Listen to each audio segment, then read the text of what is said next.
Media sure as hell wanted you to forget about this tragedy, a devastating terrorist attack, really, if we're going to be fair about it. But I'm not. I'm fucking not going to forget about this until this guy ends up getting 3,000 fucking years in jail, and then his fucking corpse ends up getting buried underneath the fucking facility.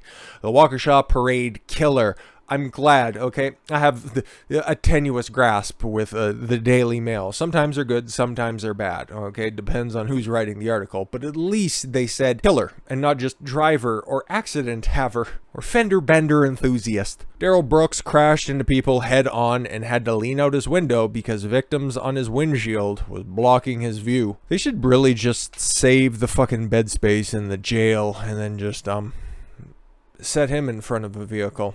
I'm just saying. But he was hit just like a senior citizen at the parade with 71 more charges. This guy is never going to see the light of day again. And unfortunately, with those blinkers, that really is just a really tragic loss. Waukesha Christmas Parade Killer leaned out his window to steer because someone had landed on his windshield and was blocking his view. Again, if you're just trying to run people over, why do you care what you see in front of you? Okay, like, isn't the goal to be hitting stuff? So, whatever. When that person stuck on the windshield in between the wipers, theoretically, to help you out in your proposition, whatever. Had to lean out his window to steer because somebody had landed on his windshield and was blocking his view after he drove his SUV through the crowd. Prosecutors said in the criminal complaint that added 71 new charges against him. We need to get him off the screen quickly because those eyes, even on a digital screen, just fucking pierce right through you. Darrell Brooks, 39, steered his Ford Escape 5 blocks through the parade route in Milwaukee, Wisconsin suburb of Waukesha on November 21st, killing 6 people and injuring, last time I checked, it was like 60-some people.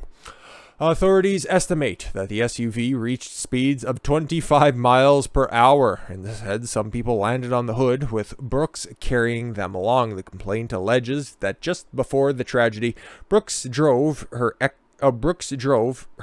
his, okay. Why, what, is he trying to get into a fucking female jail? His ex-girlfriend around, steering with one hand and punching her in the face in the other because she didn't post bail for him after he was arrested for running her over and breaking her leg. Listen, bitch, I tried to run you over before and you didn't fucking post bail for me. What the fuck is wrong with you? Now you're gonna try to Chris Brown her? This motherfucker, man. But he was out on $1,000 bail because bail reform works. Prosecutors suggested that Brooks plowed into the crowd fully aware that his actions would lead to endangerment and possible death of multiple people. Well, that was his goal, so... The street was clearly closed to traffic. There were barricades in place and police present to direct motorists for the entire length of the parade route. Brooks, who faces life in prison if convicted, and then life again, and life again, and life... Anyways... is currently being held on $5 million bail. Oh, it was raised after everybody was like, this dude has a rap sheet longer than his dreadlocks, so why the fuck is he could be out on any amount of bail, really, because there's no dispute that he did this, okay? This trial should be over, like, now, okay? Like, 5 minutes from now. But again, like, what would his excuse be? What defense could he possibly have? Oh, it was dark outside and I couldn't see anything. It was like 3 o'clock in the afternoon. I couldn't see anybody. There wasn't enough noise being made. He plowed through a fucking marching band. I just really hate white people? Something like that. Oh no, he's really fond of those, green underlay vests that they get at the courtroom. That's fair. I understand. Prosecutors charged Brooks with 6 counts of homicide 2 days after the parade. They added 71 new charges against him Wednesday, including 61 counts of recklessly endangering safety. That's the amount of people that he hurt by the use of a dangerous weapon for each person injured at the November 21st incident, along with 6 homicide charges, according to the court's filing. But again, you're not accounting for everything.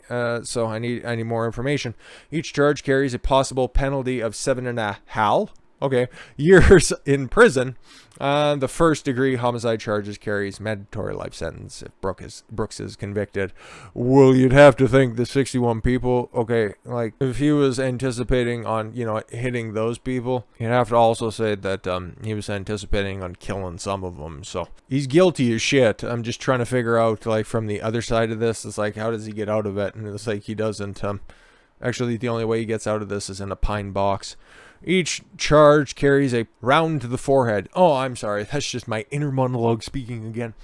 He also faced a 6th count of hit and run involving death, 2 counts of bail jumping, and 2 counts of domestic abuse battery, according to court reports. Oh, 2 counts of bail jumping? Really? Now you guys have fucking remorse for that? Brooks is a registered sex offender. Who's shocked? Is anybody shocked?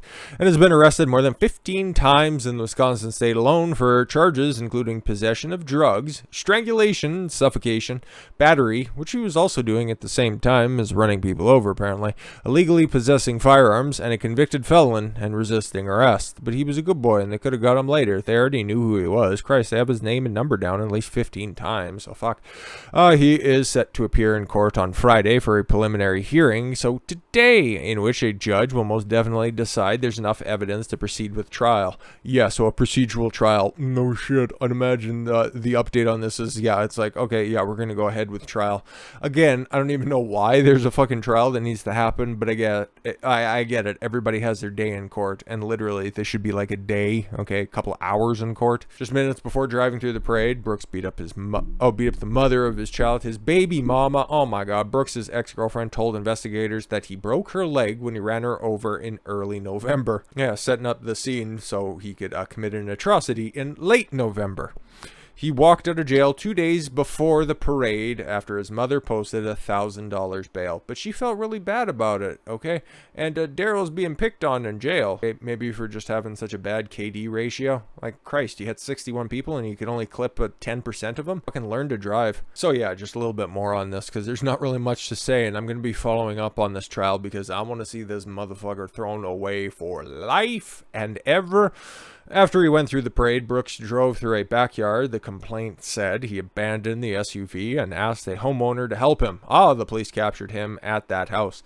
So somebody was stupid enough to be like, oh my god, what sir, what's the deal with all the blood on blood and fence posts on your Ford Escape? What's the deal with that? Oh, you're gonna need to help me. The cops is after me. And it's like, oh, okay, please just don't run me over. I'll just be in my house. If you want to chill in the back woodshed, you do you.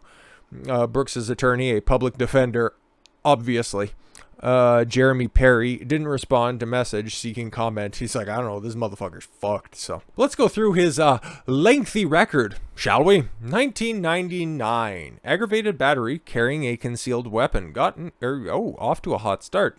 And then a year later, carrying a concealed weapon, loitering, resisting, or obstructing an officer, possession of cocaine. Crack? Oh, he took off 2001, I guess, in remembrance of 9/11. 2002, obstructing an officer, driving a vehicle without consent, possession of THC, obstructing him with a vehicle, maybe. 2003, resisting or obstructing an officer. Took 2004 off. 2005, he made up for it, okay? But if he was just a couple months earlier, he could have hit 2004. So in February of 2005, resisting or obstructing an officer. In March, receiving stolen property, possession of a controlled substance. Is it cocaine again? In 2000, wow, he must have went away for a little while. That's why he came out in 2009, or maybe he was on the straight and narrow until he just started to get that itch, that 4-year itch. A paternity warrant issued, resisting an officer. Okay, family court. Okay, a little bit of difference. 2010, strangulation and suffocation, domestic abuse, battery, criminal damage to property. 2011. Wow. I guess he's got to make some extra cash in order to support his little bastard.